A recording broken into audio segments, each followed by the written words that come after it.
This is SARS-CoV-2. It belongs to the family of coronaviruses named for the crown-like spikes on their surfaces. SARS-CoV-2 can cause COVID-19, a contagious viral infection that attacks primarily your throat and lungs. What actually happens in your body when you contract the coronavirus? What exactly causes your body to develop pneumonia? And how would a vaccine work? The coronavirus must infect living cells in order to reproduce. Let's have a closer look. Inside the virus, genetic material contains the information to make more copies of itself. A protein shell provides a hard protective enclosure for the genetic material as the virus travels between the people it infects. An outer envelope allows the virus to infect cells by merging with the cell's outer membrane. Projecting from the envelope are spikes of protein molecules. Both a typical influenza virus and the new coronavirus use their spikes like a key to get inside a cell in your body, where it takes over the cell's internal machinery, repurposing it to build the components of new viruses. When an infected person talks, coughs, or sneezes, droplets carrying the virus may land in your mouth or nose and then move into your lungs. Once inside your body, the virus comes in contact with cells in your throat, nose, or lungs. One spike on the virus inserts into a receptor molecule on your healthy cell membrane like a key in a lock. This action allows the virus to get inside your cell. A typical flu virus would travel inside a sac made from your cell membrane to your cell's nucleus that houses all its genetic material. The coronavirus, on the other hand, doesn't need to enter the host cell nucleus. It can directly access parts of the host cell called ribosomes. Ribosomes use genetic information from the virus to make viral proteins, such as the spikes on the virus's surface. A packaging structure in your cell then carries the spikes in vesicles which merge with your cell's outer layer, the cell membrane. All the parts needed to create a new virus gather just beneath your cell's membrane. Then, a new virus begins to bud off from the cell's membrane. Now, with the virus spreading in your body, how can you develop pneumonia symptoms? For this, we'll have to look into your lungs. Each lung has separate sections called lobes. Normally, as you breathe, air moves freely through your trachea or windpipe, then through large tubes called bronchi, through smaller tubes called bronchioles, and finally into tiny sacs called alveoli. Your airways and alveoli are flexible and springy.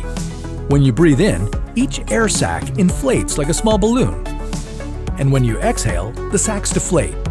Small blood vessels called capillaries surround your alveoli.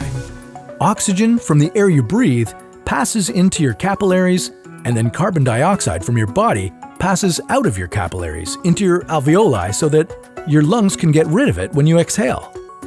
Your airways catch most germs in the mucus that lines your trachea, bronchi, and bronchioles.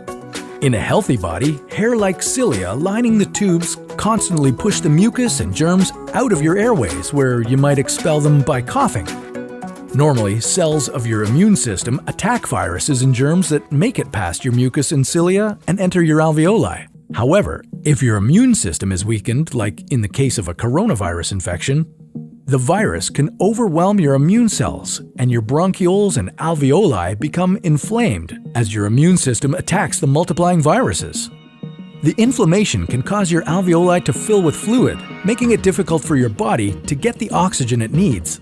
You could develop lobar pneumonia, where one lobe of your lungs is affected, or you could have bronchopneumonia that affects many areas of both lungs. Pneumonia may cause difficulty breathing, chest pain, coughing, fever and chills, confusion, headache, muscle pain, and fatigue.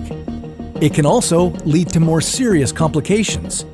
Respiratory failure occurs when your breathing becomes so difficult that you need a machine called a ventilator to help you breathe. These are the machines that save lives and that medical device companies currently ramp up production for. Whether you would develop these symptoms depends on a lot of factors, such as your age and whether you already have an existing condition.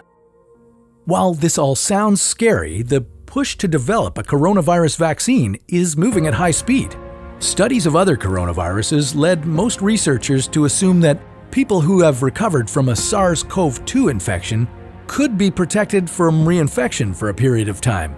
But that assumption needs to be backed by empirical evidence, and some studies suggest otherwise. There are several different approaches for a potential vaccine against the coronavirus. The basic idea is that you would get a shot that contains faint versions of the virus. The vaccine would expose your body to a version of the virus that is too weak to cause infection, but just strong enough to stimulate an immune response. Within a few weeks, cells in your immune system would make markers called antibodies, which would be specific for only the coronavirus, or specifically its spike protein. Antibodies then attach to the virus and prevent it from attaching to your cells. Your immune system then responds to signals from the antibodies by consuming and destroying the clumps of viruses. If you then catch the real virus at a later stage, your body would recognize it and destroy it. In other words, your immune system is now primed. Collecting evidence on whether this will be possible, safe, and effective is part of what's taking researchers so long to develop a vaccine. It's a race against time to develop a vaccine amid a pandemic. Each step in vaccine development usually takes months, if not years.